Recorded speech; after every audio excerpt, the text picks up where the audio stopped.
ইউরোপে সবাই জন্মদিন জন্মদিন জন্মদিন সবাই পালন করে। সবাই সবাই জন্মদিনের সময় পালন করে এবং জন্মদিনে অনেক কিছু এনে খাওয়ায়। কিন্তু জন্মদিন আমরা মুসলমানরা বা বিশেষ করে আমার ফ্যামিলি নিয়ে আমি পছন্দ করি না, পালনও করি না।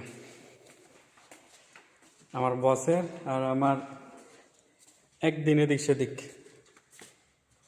তো একদিন আমার কইতেছে তোর